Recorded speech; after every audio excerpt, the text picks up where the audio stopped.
agradecer a Yuka el que nos haya incluido esta charla en el ciclo del 15 aniversario y al Centro de Documentación del Agua y del Medio Ambiente también por ubicarnos aquí y poder dar la charla aquí. Bueno, me imagino que todo el mundo ha oído hablar de microplásticos, a lo mejor no tanto de nanomateriales, pero bueno, nosotros en nuestro grupo de investigación, como ha comentado Sierra, llevamos trabajando con nanomateriales tanto naturales como sintéticos pues prácticamente desde los últimos 15 años y más recientemente también hemos ampliado nuestro rango de trabajo hacia los microplásticos. Por lo tanto, el tema de la charla de hoy, o sea, voy a intentar daros una visión lo más general posible, pero siempre con un enfoque desde la química analítica, que a fin de cuentas es el área en la cual se mueve el grupo y se mueve toda la investigación que hacemos. Vamos a empezar con un caso, una situación que tuvo desde 2015 y tiene que ver con estos donuts que eran unos donuts con parece ser que con un azúcar glass demasiado blanco. Resulta que estos donuts llevaban unas cantidades, para conseguir ese blanco, lo que habían hecho era añadirle un aditivo alimentario que es el dióxido de titanio. Entonces, parece ser que esto fue en el Reino Unido, esto generó cierta polémica, salió en la prensa y al final, bueno, la compañía decidió retirar esos donuts. 2015. En 2020 el gobierno francés decide retirar el aditivo E171, que es justamente el mismo que se había utilizado en el Reino Unido, totalmente para uso alimentario. Finalmente, el año 22 es la Comisión Europea la que prohíbe totalmente ese aditivo E171 como aditivo alimentario para cualquier uso. ¿Qué tiene de especial este aditivo? ¿Qué tiene de especial ese 171? Básicamente es dióxido de titanio puro, prácticamente puro, pero tiene un pequeño detalle, y es que sus partículas son lo suficientes, las partículas que lo constituyen son lo suficientemente pequeñas para poder ser considerado como un nanomaterial. Esa es la clave del asunto. ¿Qué es un nanomaterial? Bueno, cuando hablamos de nanomateriales, estamos hablando de materiales. La Unión Europea tiene una definición muy amplia, muy compleja, para poder etiquetar perfectamente. Es decir, la 2011 la amplió recientemente, o la mejoró, pero al nivel que estamos, es más que suficiente estamos hablando de materiales que están constituidos por partículas que tienen tamaños entre 100 y 1 nanómetro. Para que nos situemos, si un punto ortográfico tiene un tamaño de 1 milímetro, estaríamos hablando de la millonésima parte de 1 milímetro. Como podemos ver, estamos hablando de partículas mucho más pequeñas que una célula, que una bacteria, del orden de un virus y ligeramente por encima del tamaño de las moléculas más grandes. ¿Qué tienen de especial estos nanomateriales? Bueno, hoy en día mis colegas químicos están sintetizando nanomateriales de composiciones de lo más variadas y con cualquier función que se nos puede imaginar. Pero básicamente, si partimos de la situación básica, podríamos estar pensando que los nanomateriales son las mismas sustancias que estamos acostumbrados a manejar a escala macroscópica, a escala grande, pero el hecho de trabajar con esos tamaños tan pequeños, o el tener esas sustancias con esos tamaños de partículas tan pequeños, hace que aparezcan o surjan propiedades totalmente distintas, nuevas. El ejemplo más paradigmático puede ser el del oro. Creo que ninguno tenemos un lingote en casa, pero todos sabemos el aspecto que tiene el oro. Pues bien, ese es nuestro oro macroscópico. Pues cuando trabajamos con partículas del tamaño de 10 nanómetros, las ponemos en agua, las suspendemos en agua, pues lo que tenemos es algo así, una disolución perfectamente transparente con un color rojo muy sugerente. Esa sería, digamos,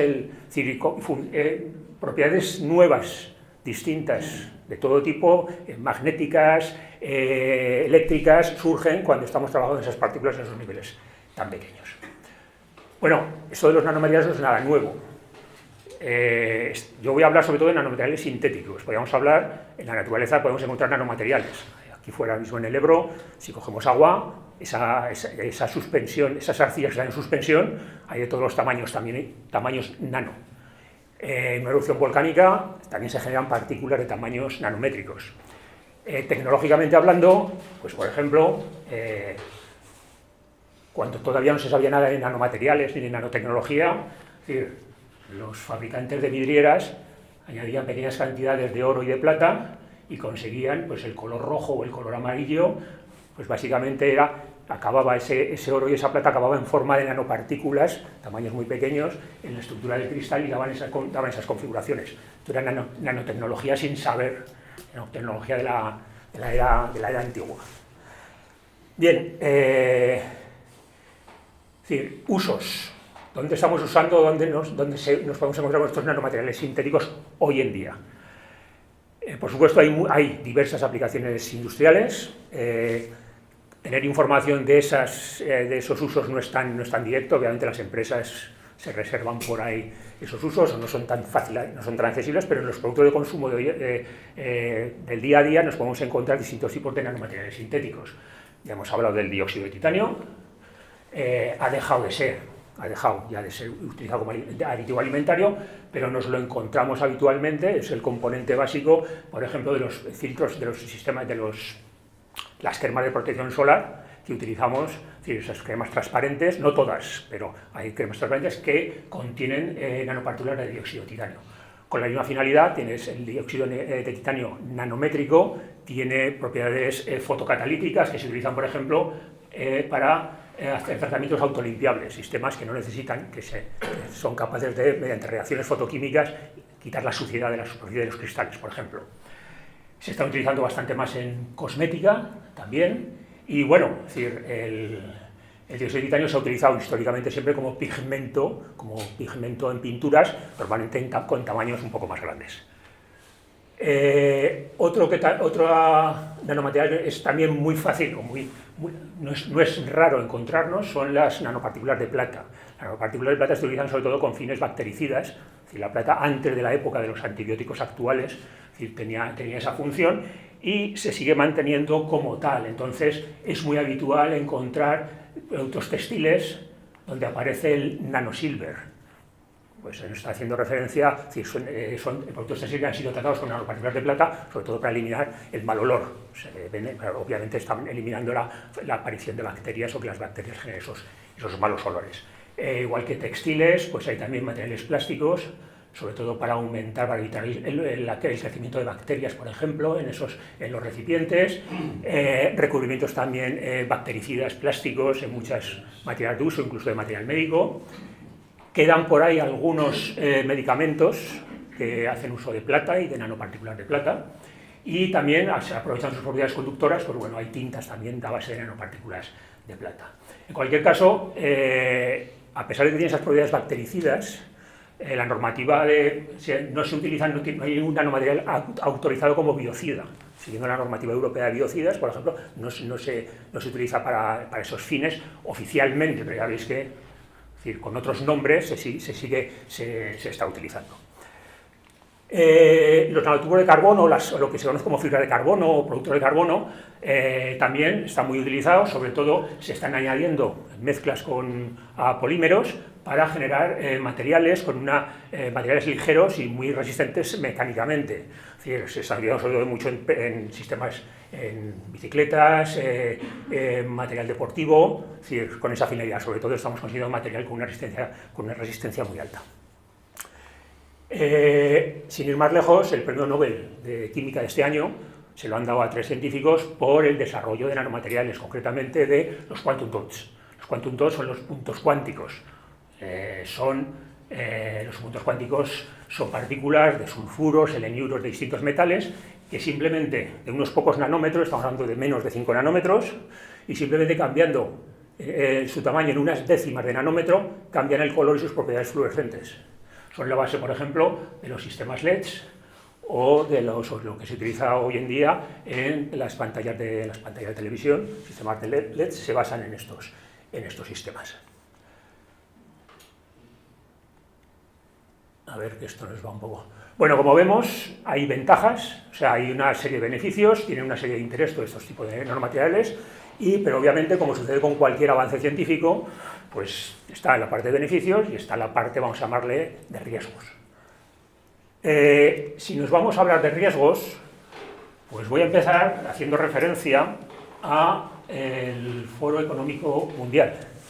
Es decir, llevamos el tema de los nanomateriales sintéticos, llevamos desde, vamos a decir, finales del siglo pasado, es decir, de los 80, 90 fue cuando empezó a despegar, y venía de antes, pero algo así como en 2006, el Foro Económico Mundial ya empezó, bueno, no voy a decir preocuparse, pero metió en su informe global anual, metió el posible riesgo, obviamente no estoy hablando de un riesgo para la salud ni para un riesgo para el medio ambiente, estoy hablando de un riesgo económico.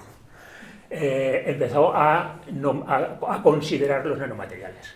Por ejemplo, esto es de 2010, aparece por ahí, no en un sitio muy central, pero aparece la toxicidad de nanopartículas, aparece aquí como un riesgo.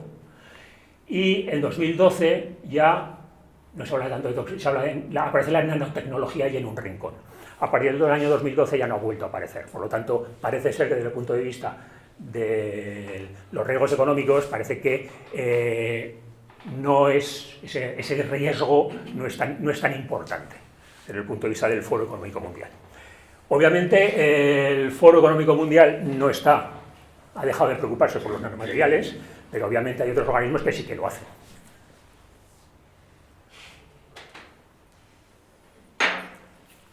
A nivel europeo tenemos el Observatorio de la Unión Europea para Nanomateriales y tenemos distintas agencias también en la Unión Europea. Tenemos la Agencia de Productos Químicos, la Agencia Europea para la Seguridad y la Salud en el Trabajo, la Agencia Europea del Medicamento, la Autoridad para la Seguridad en la Alimentación y distintas normativas. O sea, que realmente podemos decir que los nanomateriales, digamos, a nivel de la Unión Europea, que es lo que están controlados.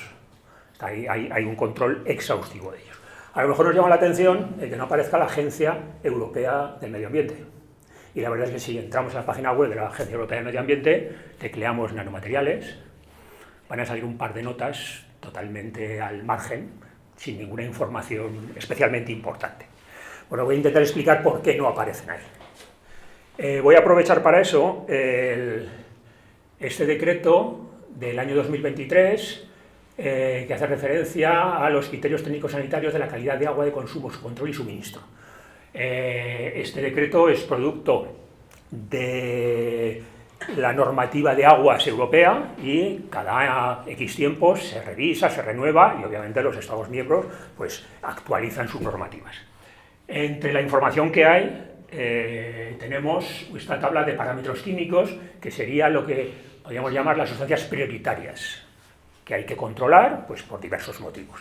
Entonces, si nos fijamos, pues ahí aparece de todo. Aparece compuestos orgánicos, acrilamida, benceno, cianuro, bisfenol A, cadmio, selenio, aloacéticos, plaguicidas. Obviamente por aquí no aparece nada relacionado, la palabra nanomaterial no aparece por aquí. Bien, ¿qué pasa aquí?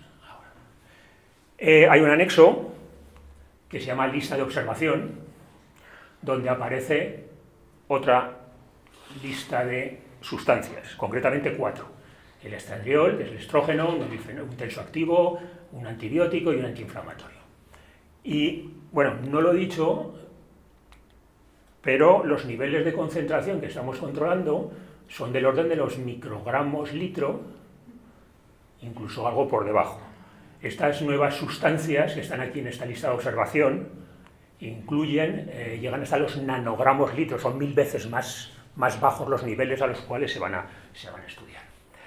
¿Qué son esto? ¿Qué es esto de la lista esta de observación? Pues básicamente, si entramos aquí en el Ministerio para la Transición Ecológica, esta lista de observación no es otra cosa, hace referencia al título de la charla, a los contaminantes emergentes. ¿Qué es esto de los contaminantes emergentes? Bueno, pues básicamente los contaminantes emergentes Son sustancias químicas o materiales que se detectan últimamente en las aguas y cuya presencia puede suponer un riesgo para el medio ambiente y la salud. Los emergentes son compuestos que, gracias al avance que ha experimentado la química analítica en estos últimos años, pueden ser cuantificados en las aguas hasta niveles de concentración muy bajos. En consecuencia, no se trata de sustancias nuevas, sino de compuestos que hasta la actualidad no se habían podido determinar, aunque se usarán en todo tipo de aplicaciones. El número de sustancias se puede considerar que emergente es indeterminado, incluye fármacos, plaguicidas, antiparásitos, plastificantes, cremas, drogas. Normalmente se trata de compuestos que no están sometidos a una regulación específica que limite su presencia en el agua, pero que podrían estar regulados en el futuro si se determina que suponen un riesgo para el medio acuático o a través de él. O sea, ¿cuál es la cuestión? Esa lista de contaminantes emergentes, esa lista de observación, son una serie de sustancias que, bueno, que han levantado ciertas alertas, que se dispone de métodos analíticos para poder determinarlos con una fiabilidad adecuada y, bueno, están ahí en el punto de mira por si... Bueno, ya habéis visto que también en esa lista los nanomateriales siguen sin aparecer. ¿Cuál sería el motivo? Pues uno de los motivos es ese que había aquí. Ese avance que ha experimentado la química analítica, pues parece ser que no es tan alto para los nanomateriales como es para ese resto de sustancias que están aprobadas. Claro, ahora diría, bueno, ¿y entonces qué estáis haciendo vosotros? ¿No hacéis vuestro trabajo, los químicos analíticos? Bueno, sí. ¿Qué es lo que sucede? Que estamos hablando de métodos que tienen que ser súper robustos, súper fiables, que los puede aplicar cualquier laboratorio, porque claro, estamos hablando de hacer unos análisis que hay que hacerlos, vamos a decir, totalmente de rutina. O sea, por poner un caso, sería como los métodos analíticos que utilizan en un laboratorio de análisis clínicos. Nadie duda del resultado de una glucosa en sangre hoy en día. ¿Por qué? Porque son métodos que están súper validados, los están haciendo laboratorios perfectamente acreditados. Pues bueno, el análisis de nanomateriales no está a ese nivel todavía. Entonces eso sería un motivo por el cual no aparecen estas normativas. ¿Cuál podría ser otro? Claro, si no podemos disponer de resultados analíticos suficientemente buenos y suficientemente amplios para valorar si este contaminante o esta sustancia puede presentar un riesgo objetivo claro, la otra opción es hacer una evaluación de riesgos de forma, vamos a decirle, un poco teórica, modelizada, simulada. Eso se basa, y estoy ya fuera de mi campo de trabajo, en lo que se llaman los análisis de ciclo de vida. Uno estudia cómo se va a transformar, cómo ese material, cómo se fabrica, cómo se usa, cómo se vierte o en qué momento se vierte al medio ambiente. Es decir, y pues con toda esa información se puede llegar a hacer unos modelos y estimar la concentración que va a haber de ese nanomaterial, en este caso dióxido de titanio, pues en distintos escenarios medioambientales, en aguas naturales, en suelos.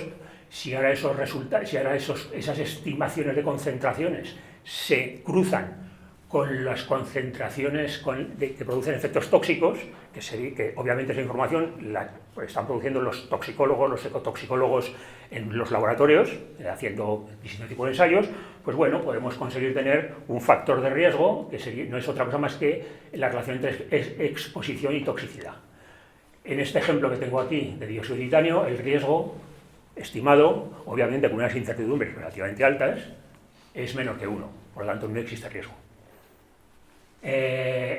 Estos resultados, esto es un trabajo basado en titanio en cosméticos. Si buscamos otros nanomateriales que se utilizan en cosméticos, realmente la situación de este tipo de estudios pues van todos moviéndose en riesgos por debajo de 1. Por lo tanto, parece ser que ese riesgo objetivo hacia el medio ambiente pues no es tan importante, por lo menos desde el punto de vista de esa modelización teórica. Por lo tanto, estamos ahí. Los nanomateriales sintéticos como contaminantes emergentes pues en la actualidad estarían en una especie de limbo. No están considerados, no van a estar considerados en las normativas de momento, no van a estar considerados. Otra cuestión distinta son temas relacionados con la salud humana, como el planteamiento que he hecho hace un momento al principio relacionado con el dióxido de titanio. Obviamente ahí el planteamiento es distinto. Ahí es decir, bueno, ante la posibilidad de que no sea seguro el uso de este material, en este caso por ingestión, es decir, lo retiramos del mercado. Claro, Estamos en las situaciones no son exactamente iguales. Bueno, todo esto que acabo de plantear nos serviría para referirnos en general a los nanomateriales sintéticos.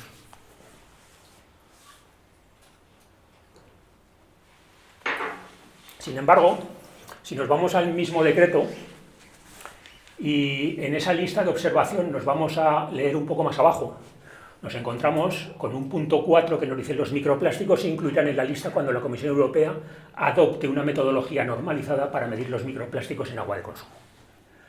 La situación aquí cambia radicalmente. ¿Qué es lo que sucede? Hay un interés claro en el seguimiento, de ver qué pasa con esos microplásticos en aguas. Digamos, de alguna manera, la normativa, la Agencia Europea del Medio Ambiente no está dispuesta a que bebamos muchos microplásticos y obviamente está en incluido en la lista. Pero ¿qué es lo que sucede? No tenemos métodos analíticos suficientemente buenos para poder meterlos en la lista.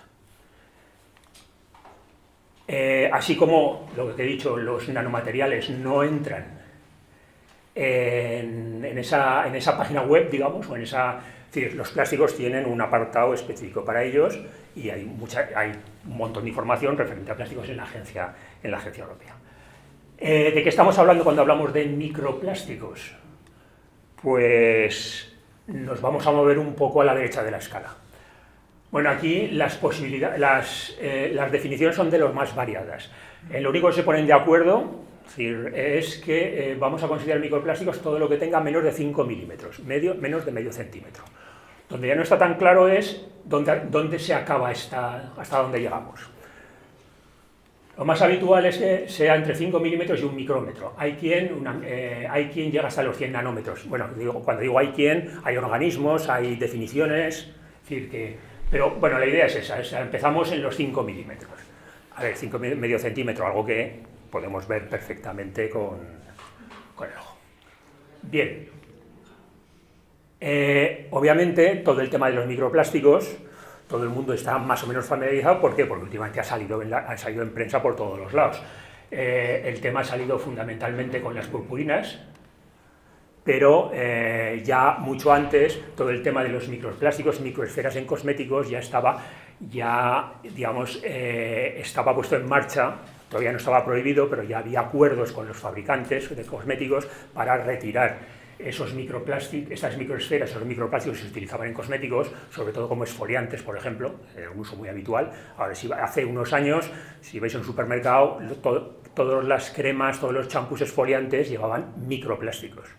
Y ahora, pues bueno, que llevan virutas de coco, algo de incluso sal, distintos productos orgánicos e inorgánicos que no son microplásticos.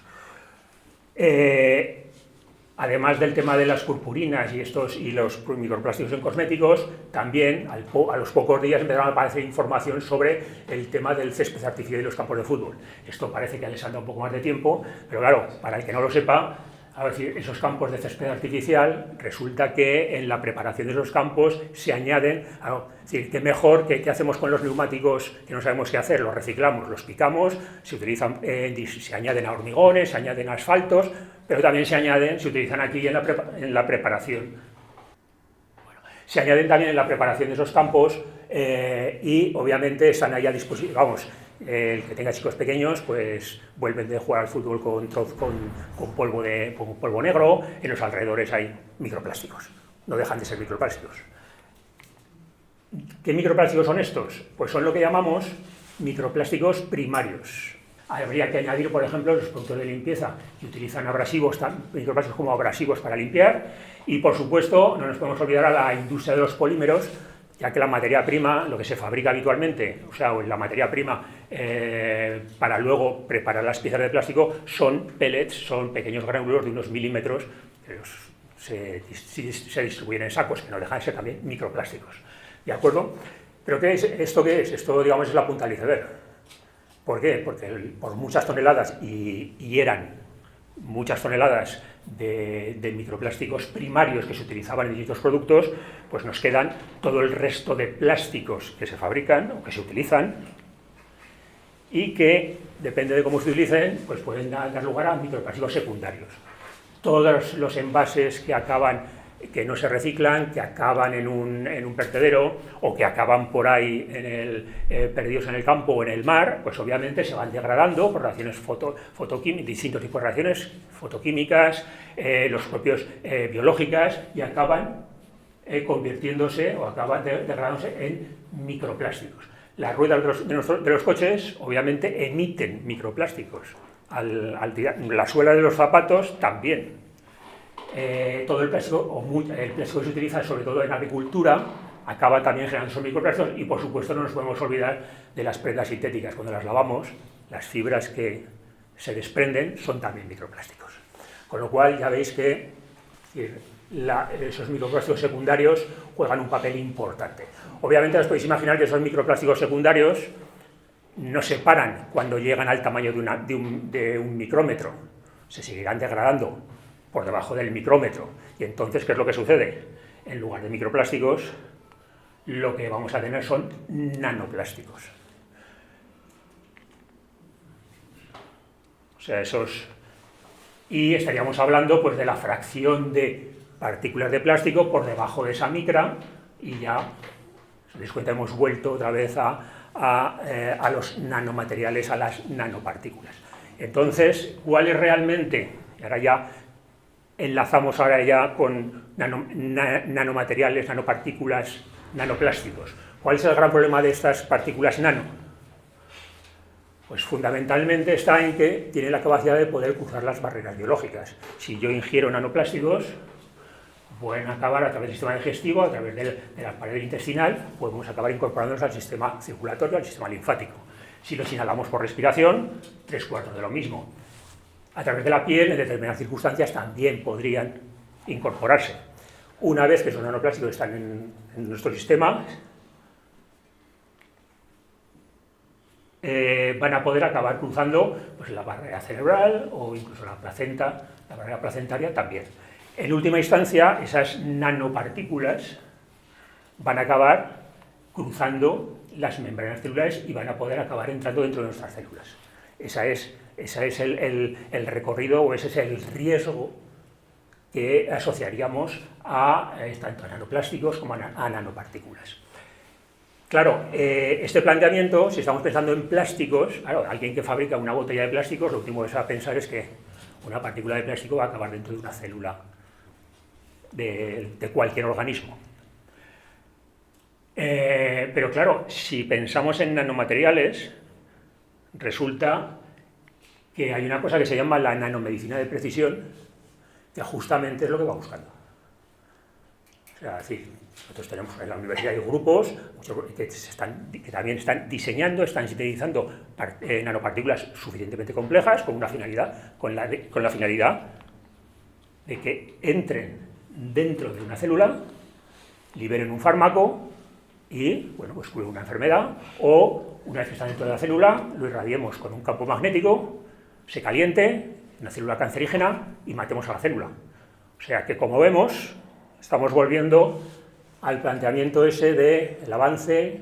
Claro, todo hay cosas buenas, hay beneficios, la medicina, energía, electrónica, agricultura, medio ambiente, pero obviamente luego tenemos la otra cara, la cara de los riesgos. Obviamente que además nos coinciden en muchos casos, medio ambiente, salud, todos aspectos relacionados con la toxicidad. Bien, llegados a este punto, me gustaría, después de haber dado esta visión un poco general, me gustaría hablar un poco del papel que juega la química analítica en todo este contexto. Tengo que decir que la química analítica pues, le ha tocado jugar en la cara del riesgo. No somos evaluadores de riesgo, sino que contribuimos a realizar la elaboración de los riesgos de estos nanomateriales, nanoplásticos, microplásticos. Ese es un poco nuestro papel. ¿Y cómo? Pues fundamentalmente proporcionando resultados analíticos, resultando la información analítica, la información química que necesitan luego los toxicólogos, los ecotoxicólogos para poder trabajar. Obviamente esos resultados no salen por arte de magia, esto no es llegar y darle al botón.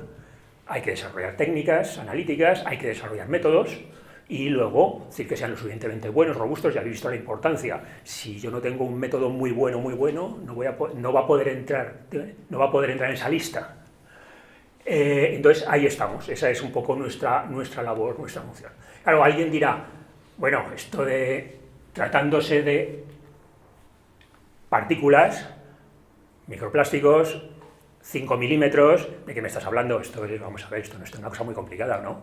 Es decir, los veo a una lupa, me puedo coger un microscopio, incluso puedo coger esa partícula, la puedo coger unas pinzas, me la puedo llevar a otro equipo, a un espectrómetro, para que me diga, mira, es polietileno, es polipropileno. Pero claro, el tema es que, ya hemos visto la escala, empezamos a bajar el tamaño, la cosa se empieza a complicar. Ahora, cuando se nos acaba el microscopio óptico, alguien dirá, bueno, tenemos microscopios electrónicos muy buenos además, ¿eh? Podemos llegar prácticamente a ver la disposición de los átomos en un material, con resoluciones altísimas. Pero claro, ¿esto qué es? Estas nanopartículas de aquí de oro están muy bien, las he sintetizado en el laboratorio, las tengo en un tubo de ensayo, me voy al laboratorio de microscopía y me hacen una foto como esta o mejor. ¿Cuál es la realidad?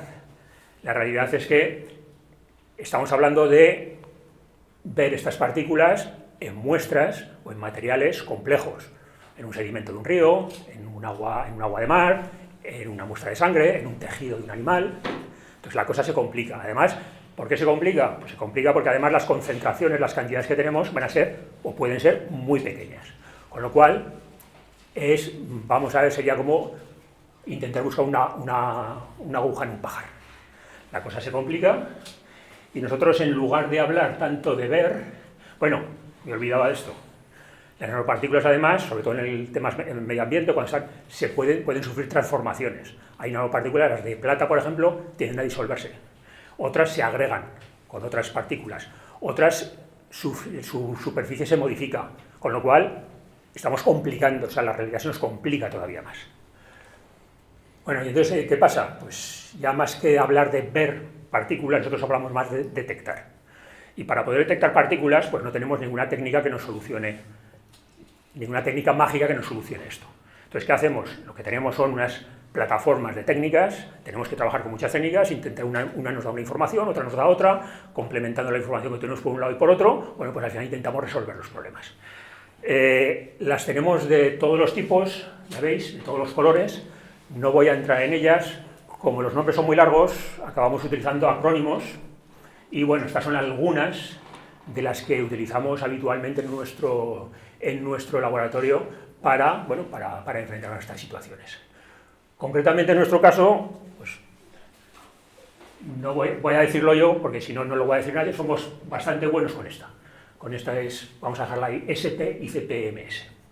Es una técnica de espectrometría atómica, y ¿qué es lo que hacemos? Pues lo que hacemos es seguir, monitorizar elementos, pero de tal manera que monitorizamos ese elemento en una parte que está presente en una partícula y somos capaces de medirlo en partículas individuales, una a una. Eso nos permite contarlas, nos permite saber cuántas hay y también nos permite saber cuánta cantidad de elemento hay, incluso a partir de ahí sacar incluso el tamaño.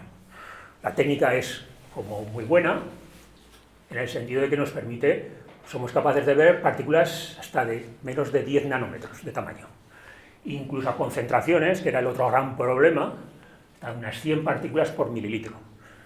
Que a lo mejor no nos dice nada a los demás, pero bueno, son unas concentraciones bastante bajas. Con eso, bueno, pues podemos determinar nanopartículas pues, de distintas composiciones de plata, que contengan silicio, de hierro, titanio. Trabajamos también con nanoarcillas, las arcillas llevan aluminio y silicio. Bueno, pues monitorizando esos elementos somos capaces de ver arcillas. Incluso también somos capaces de ver microplásticos, monitorizando el carbono. El carbono es un mal elemento, es un elemento complicado en nuestras técnicas, pero bueno, somos capaces también de verlo. Ahora veremos algún ejemplo. Entonces, pues eso, ahora la idea era comentaros pues, algunos casos un poco para ilustrar. Es decir, quiero insistir en eso, en que nuestro trabajo no es un trabajo, digamos, estrictamente aplicado. Es decir, nosotros estamos sobre todo más en la parte esa de desarrollo. Desarrollamos técnicas, desarrollamos métodos, los aplicamos, es decir, pero nuestro trabajo no es vamos a decirle, directamente solamente trabajar en aplicaciones. Entonces las aplicaciones he seleccionado algunas un poco para ver la capacidad o hasta dónde llegamos o hasta dónde. Por ejemplo, esto es de un proyecto que acabamos recientemente, Y entre otras cosas, ese proyecto estaba orientado sobre todo a reducir los antibióticos, sobre todo de origen animal, el uso de antibióticos en ganadería. Pues bueno, pues esto era un aditivo que contenía nanopartículas de plata. Ahí están por ahí esos puntitos blancos, son las nanopartículas de plata, con el fin de evitar que los animales en las primeras fases de desarrollo no cojan enfermedades. Era una especie como de darles una especie de evitar, sobre todo por el carácter bactericida de la plata, pues intentar que en esas primeras etapas se pudiesen desarrollar y no cogieran enfermedades. Bueno, claro, ¿cuál es la cuestión? La cuestión no es lo bien o mal que funcione, que eso ya se hicieron cargo los veterinarios, estas cosas, sino de ver los efectos secundarios, los posibles riesgos. ¿Nosotros qué vimos? Pues vimos que no se acumulaba la plata en los tejidos, en el músculo, sería la parte, digamos, que nos comeríamos, no había ningún problema. En el hígado, en algunas circunstancias, se acumulaba un poco. Eso es un análisis de un hígado, esas manchitas, esos puntos blancos representarían la plata. Además vimos que había plata, pero además vimos que la plata que había ahí era plata iónica. O sea, es decir, las nanopartículas en el proceso digestivo, también lo comprobamos, se disolvían completamente. O sea, en las nanopartículas, la acción era a través de la plata iónica, o sea, se estaban oxidando y tal, y se acumulaba una pequeña cantidad en hígado. En el resto de órganos y en el músculo no se acumulaba nada tal y como se dosificaba. Hombre, la plata tiene que salir por algún sitio, ya os podéis imaginar por dónde salía. Pues en las heces aparecía la plata, pero justamente la plata se estaba emitiendo en forma de, sobre todo asociada sobre todo a azufre. Eran sulfuros de plata, son compuestos que son producen muy poco impacto ambiental. ¿Por qué? Porque son muy insolubles y son muy poco movilizables. Bueno, pues este es el tipo de cosas que se pueden, esa información que se puede obtener. Esto mismo que os he comentado para la plata, en ese aditivo, resulta que esto es otro aditivo, estos todavía están autorizados, el E174 y el E173. Es plata metálica y aluminio metálico. Se utilizan sobre todo, ya veis, en sistemas para la decoración de pasteles, las bolitas estas que podéis encontrar. Bueno, pues resulta que este es el aspecto que presenta una bolita de estas. Como veis, ahí no hay nanopartículas, es una superficie, no es una maravilla, bueno, hay alguna grieta, es una superficie más o menos lisa, ahí son como unas escamas. Pero ¿qué es lo que sucede cuando, no nos hemos comido la nanopartícula, hemos simulado, eso es una digestión in vitro, y hemos visto que pasaba al final del proceso digestivo, cuando llegas a la fase intestinal, a ver cuál es esa fracción bioaccesible, qué hay en esa fracción bioaccesible, esa fracción que podría incorporarse a nuestro organismo. Pues bueno, pues resulta que esto que veis aquí son todo nanopartículas, todas estas señales así que suben sobre esta línea, son todo, eso es que estamos detectando esas nanopartículas individuales. Aparecían nanopartículas en esa última fase. Esto hace referencia también a un estudio que hicimos de complementos dietéticos. Los venden como complementos dietéticos, es oro y plata, ¿de acuerdo? Sobre todo por internet, porque últimamente en tiempo sí que los vendían en algún sitio, pero entonces, ¿qué es lo que sucede? Pues aquí esto simplemente es una comprobación de que lo que pone en la etiqueta luego no es lo que hay en este caso, por ejemplo, todos decían que tenían nanopartículas de plata con fines terapéuticos, pero esto lo que contenían eran sobre todo plata iónica. Aquí no había nanopartículas prácticamente, y solamente dos sí que tenían las nanopartículas que se suponía que decían que tenían. Más cosas que hemos... bueno, el dióxido de titanio. También en un momento también estudiamos el tema del dióxido de titanio, en este caso en surimis. Esto era antes de la prohibición. Se añade para blanquear, es un pigmento blanco, es el que nos deja toda la carne blanca perfecta, pues esa base de dióxido de titanio. Bien, pues esto claro tiene el problema añadido de que esto no es un líquido. Hay que conseguir sacar de ahí, hay que conseguir extraer las partículas, pero sin que se alteren. Bueno, pues obviamente hay que desarrollar una metodología, y en este caso concreto, pues lo que conseguimos ver es que esas partículas de dióxido de titanio, bueno, andaban por ahí entre los 100 y pico, 200 nanómetros, eran un poco más grandes que la definición, pero también tengo que decir que la Agencia de Seguridad Alimentaria ha ampliado su rango, no se queda con el 100, ha subido hasta 500. O sea que realmente estaban ahí esas nanomateriales, estaban ahí formando parte de esos palitos de cangrejo. Las nanoarcillas son otro nanoobjeto un poco particular. ¿Por qué? Porque las nanoarcillas solamente tienen una dimensión, son como laminitas. Tienen un espesor de unos nanómetros y luego el resto de las dimensiones pueden ser de micrómetros, pueden ser un poco más grandes. Se utilizan, entre otras cosas, por ejemplo, en envases para hacerlos que hacen de barrera, para que no puedan entrar gases.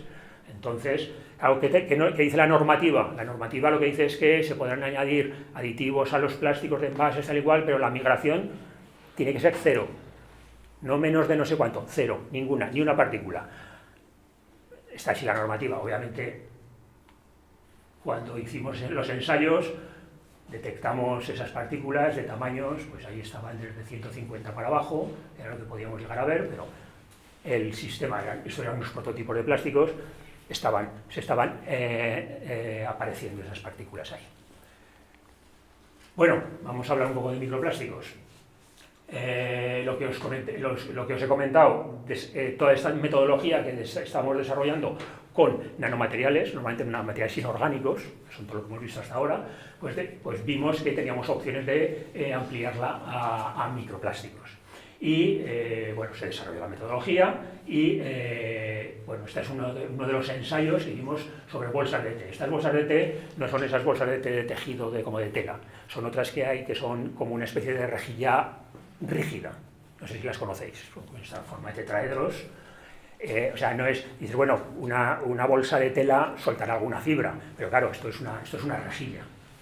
Bueno, pues cuando uno coge una rejilla de esas, una bolsa de té, y hace la preparación habitual, 100 grados, 5 minutos, saca la bolsa, pues esto es lo que se encuentra. Serían todo, en este caso lo que detectamos aquí, estamos detectando microplásticos, no llegamos al nano, hay limitaciones, pero bueno, pero si hay micro, hay nano también. O sea, y luego también eso, lo que os decía, combinamos otras técnicas y ahí están esas partículas de plástico que se habían liberado de la rejilla. Esta metodología también, más recientemente, la aplicamos a aguas, tuvimos que modificarla y la aplicamos a aguas de río. Aprovechamos que teníamos con otro proyecto y dijimos, bueno, y aquí se iba a hacer un muestreo de aguas de río, tanto aquí en Aragón como en la parte francesa, pues dijimos, bueno, vamos a analizar eso, vamos a ver cómo andan de plásticos. Bueno, pues esto es a título de ejemplo, las cantidades son pequeñas, pero bueno, ahí tenemos nuestros pulsos, nuestras señales que nos están indicando que hay microplásticos. Esto también lo combinamos con otra técnica, que esta técnica es la microscopía Raman, que nos permite también seleccionando alguna partícula, cogiéndola, pues bueno, ver, y en este caso, bueno, pues sería esta partícula en concreto, una partícula que era de polietileno. Nuestra técnica solamente nos permite saber que tenemos partículas que contienen carbono y otra técnica nos dice en qué forma está ese carbono. Bueno, pues esto sería las cantidades eran pequeñas, pero el hecho es que prácticamente en todas las muestras que analizamos apareció algo de... Bueno, pues esta es un poco esa idea, ese planteamiendo.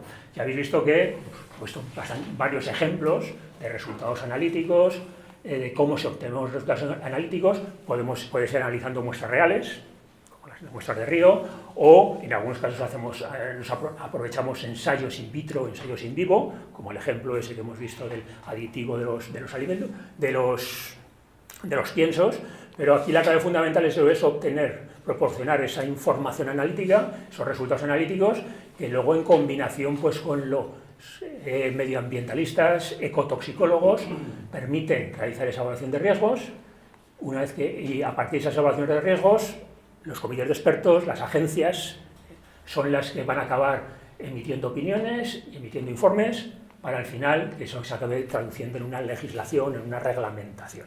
Es decir, ya veis dónde estamos ahí en el fondo del montaje. Bueno, y con eso pues un poco la visión esa que os quería dar. La conclusión ya veis cuál es. Volviendo, digamos, al título de la conferencia. Nanomateriales, microplásticos, contaminantes emergentes, pues parece ser que de momento no hay nada de eso. Los nanomateriales lo tienen como muy crudo. Los microplásticos, está claro que hay una concienciación social mucho más alta, aparecen por todos los lados, están ya ahí en la nota, esa del anexo, con lo cual, en el momento que se disponga de unos métodos suficientemente robustos, aparecerán en esa lista de sustancias prioritarias, yo creo, no a corto, pero sí a medio plazo, y bueno, pues eso es un poco lo que nos espera en este contexto. Entonces, sobre todo, bueno, antes de acabar, tengo que agradecer sobre todo a todos los miembros del grupo de investigación, que son los que al final contribuyen y colaboran y participan en la obtención de esos resultados. Nos falta aquí algún nuevo fichaje, alguna de estas chicas que hay por aquí ya está por ahí volando con su título de doctora, pero bueno, estamos ahí a eso. Y sobre todo, pues agradecer a todos la atención y el haber venido. Y cualquier pregunta, cualquier cosa que queráis discutir o hablar, pues ahí, para eso estamos.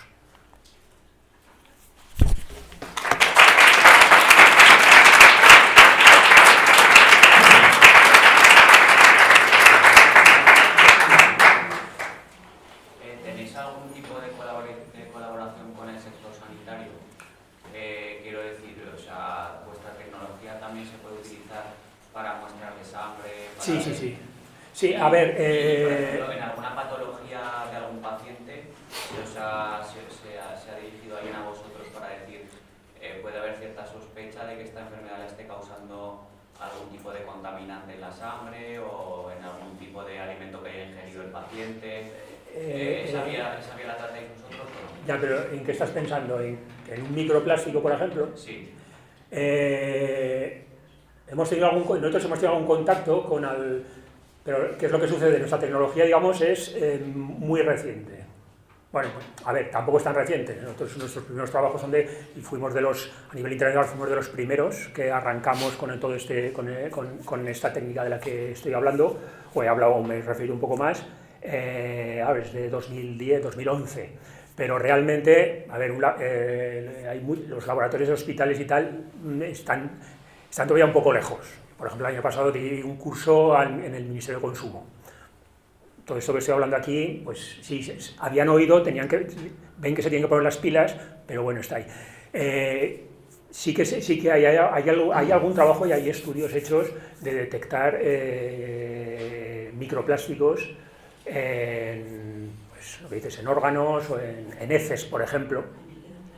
Hay algún trabajo, pero claro, no estoy hablando de trabajos sistemáticos, estoy hablando de trabajos puntuales, alguien que ha intentado, un poco que es indicativo obviamente que estamos ingiriendo, y incluso recientemente, yo creo que igual fue de ayer, acaban de publicar uno en placentas, también habían detectado. Y además estoy hablando por técnicas, no por estas que nosotros detectamos microplásticos pequeños. Lo que detecta la inmensa mayoría de la gente, o sea, no sería tanto. Y cuando digo que la normativa que aparecerá algo y tal, obviamente no va a ser de esos microplásticos de 10 micras o de 2 micras, aparecerá algo de 5 milímetros, algo que sea relativamente fácil de detectar. Entonces ahí sí que se está haciendo, pero vamos, sí. Lo que ya no es tan fácil, y eso ya estoy fuera de mi terreno, es establecer una relación causa-efecto. Eso ya es otro tema. Pero sí. ¿Cómo pasáis de oro metal a nanooros? Esas nanopartículas de esos tamaños se sintetizan por reducción. O sea, tú tienes una disolución de oro 3 y cualquier sustancia,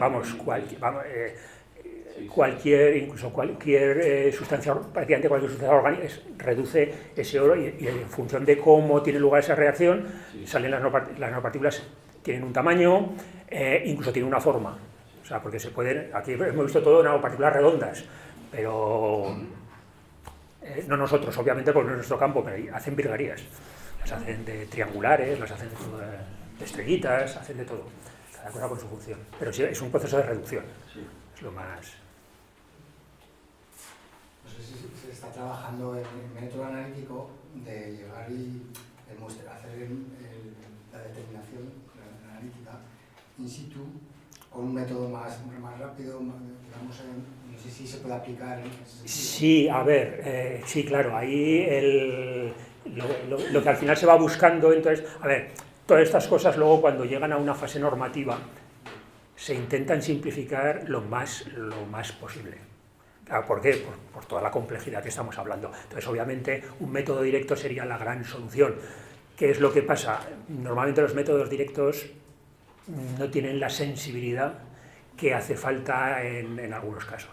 Entonces, claro, es el mismo motivo por el cual, porque la inmensa mayoría de la información que tenemos, por ejemplo, en microplásticos es de microplásticos grandes, porque obviamente es lo fácil, con un microscopio y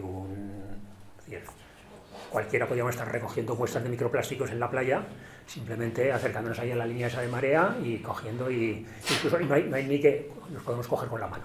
Pero claro, la otra parte es la complicada.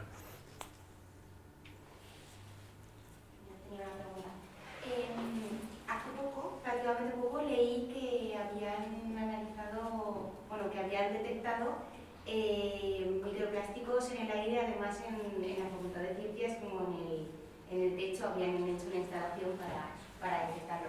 Pues los métodos que trabajáis vosotros también pueden detectar muestras en el aire, o tienen que ser muestras en líquidos o... A ver, las muestras del aire, o sea, es decir, en un proceso, en el ciclo este que hemos planteado, igual que se generan esos microplásticos que se generan, haceros la idea, un microplástico, por ejemplo, que esté en el mar, pues con las espumas, obviamente, es decir, igual que pasan las partículas de sal, pasan al aire, pues es decir, y luego está, digamos, las propias partículas de abrasión, por ejemplo, de unas ruedas, si son suficientemente pequeñas, se pueden poner en suspensión. Ahí la clave fundamental es el cómo se colectan.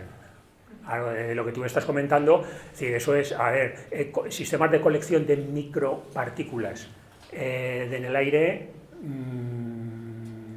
vamos a ver, realmente se llevan haciendo desde hace muchísimos años, porque es la PM10, la PM2,5, esas son la materia particulada, esa que siempre aparece, que si el diésel, esa es la que se lleva controlando desde hace tiempo inmemorial. Entonces, ¿qué pasa?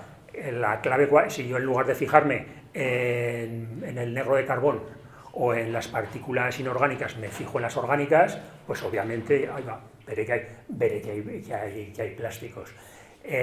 Nosotros habitualmente lo que estamos, bueno, el medio que menos manejamos es el aire. O sea, normalmente estamos hablando de tejidos, estamos hablando de esos procesos de simulación, o lo que hemos visto de aguas, es más, pero sí, o sea, a ver,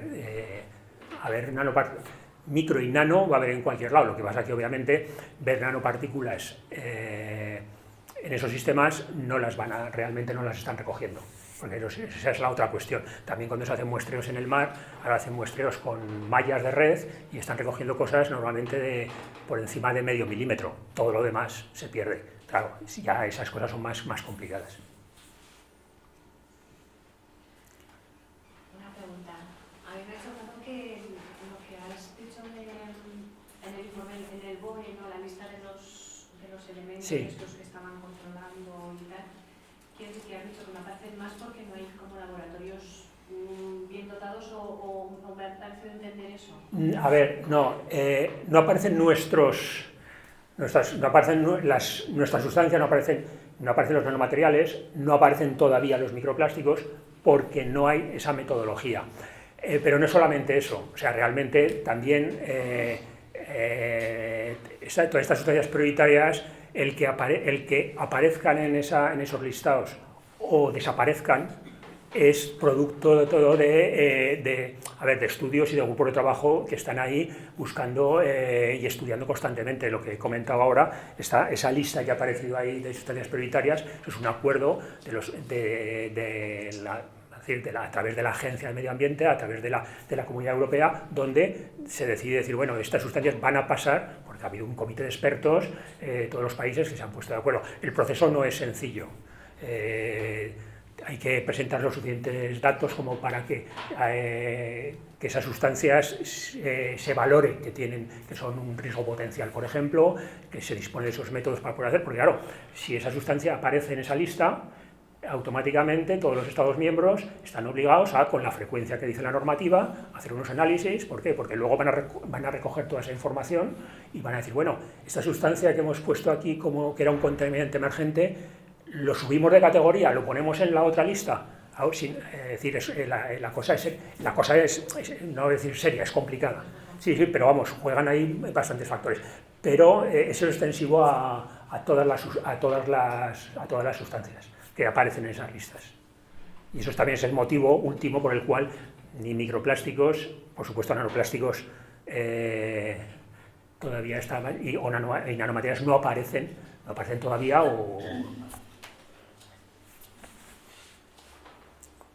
Y en tu experiencia de recolección de datos, por ejemplo, de microplásticos en las aguas y tal, ¿has visto una evolución en los últimos años sobre la cantidad de microplásticos que aparece en determinada... No hemos llegado a tanto.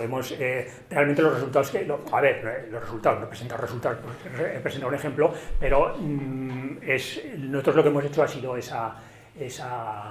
solamente aprovechamos esas muestras para... Luego también hay que tener en cuenta que nuestra técnica es una técnica que lo llamamos de screening, es una técnica de un poco como de rastreo.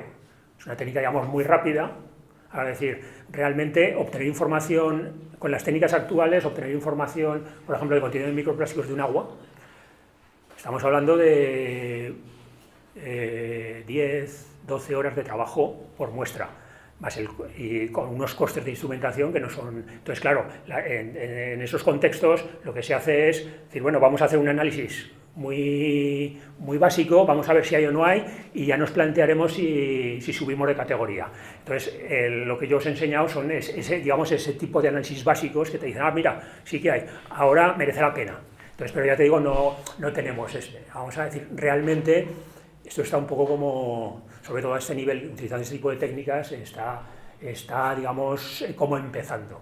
De la inmensa mayoría de la gente que trabaja en otros mucho más medioambientalistas, es, por decirlo de alguna forma, microscopio y pinzas, prácticamente.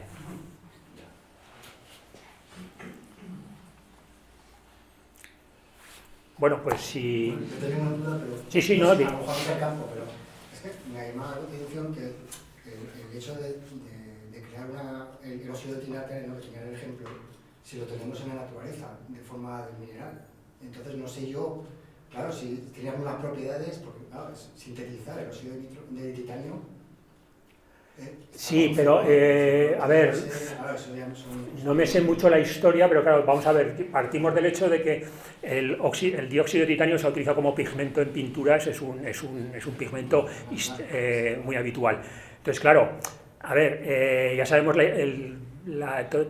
todo este tema de aditivos en alimentación, pues tiene una justificación pues muy relativa, o sea, entonces claro, yo quiero pensar que son, bueno, ¿cómo puedo hacer más claro, cómo va a hacer blanco? Pues, dióxido de titanio. El dióxido de titanio es súper estable, claro, no es nada reactivo, no se disuelve en agua, bueno, esto es una maravilla. Claro, ¿qué es lo que sucede? Cuando bajamos el tamaño, el motivo por el cual lo han retirado ha sido porque es por ingestión. O sea, cuando lo aplicamos en la piel, en principio no pasa nada. Recomiendan no inhalar. Cuando coges un spray, si lo haces en spray, pero es un problema de ingestión. El problema de ingestión es que parece ser, a base de ensayos en laboratorio de toxicidad, pues que tiene, en principio, las nanopartículas sí que tienen un efecto genotóxico. Pueden tener un cierto efecto hecho en laboratorio, obviamente con ratones. Entonces eso, ante ese riesgo y ante la falta de decir, no, así como otra sustancia dice, no, tiene que haber menos de tanto. Aquí no eran capaces de dar una cifra. Entonces, como no lo tenían nada claro, la verdad es que la Comunidad Europea a ese nivel corta por lo sano, de fuera, lo prohíbe. Entonces, ese ha sido un poco el motivo.